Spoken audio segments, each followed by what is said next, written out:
A series of explosions have been heard in rebel-held Donetsk region for the second day running.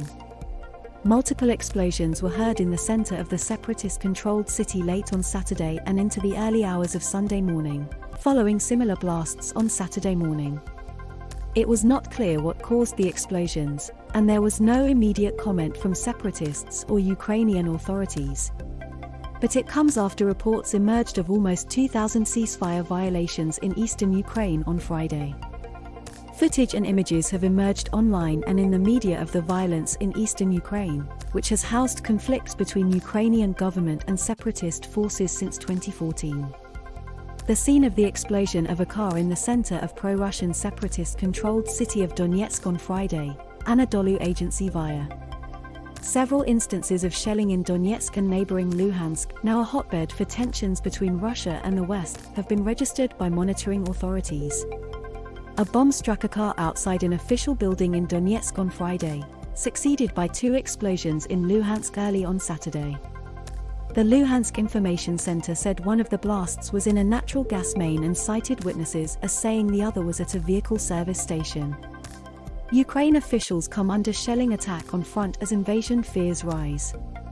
A mass evacuation of women, children and the elderly from the rebel-held territories to neighboring Russia has been launched. Head of State of the Donetsk People's Republic, Denis Vladimirovich Pushilin, said they were being moved to safety to avoid shelling by Ukrainian forces.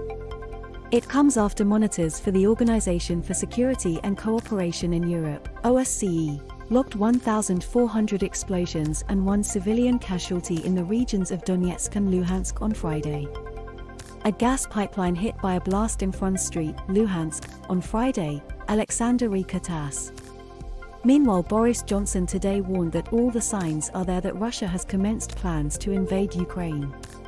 Speaking to the BBC's Sunday morning programme, Mr. Johnson said, "I'm afraid that is what the evidence points to, and there is no burnishing it, no hiding it. The fact is that all the signs are that the plan has already in some senses begun. That's what our American friends think, and you're seeing these provocations now in Donbass, these explosions and so on, that we've been warning about for a long time." A car blown up on a parking lot outside a government building in central Donetsk, Nikolai Tryshin TASS. He went on to add that Kremlin chief Vladimir Putin might not be thinking logically, and therefore any threat of sanctions on Russia by the West might not be enough to deter an invasion of Ukraine. He said, "We have to accept at the moment that Vladimir Putin is possibly thinking illogically about this." Car engulfed in flames following explosion at Donetsk gas station. Sanctions may not be enough to deter an irrational actor, and we have to accept at the moment that Vladimir Putin is possibly thinking illogically about this and doesn't see the disaster ahead, Mr. Johnson told the broadcaster. He added that said he was unable to peer into the soul of Mr. Putin, and therefore couldn't say when and or if an invasion of Ukraine might happen.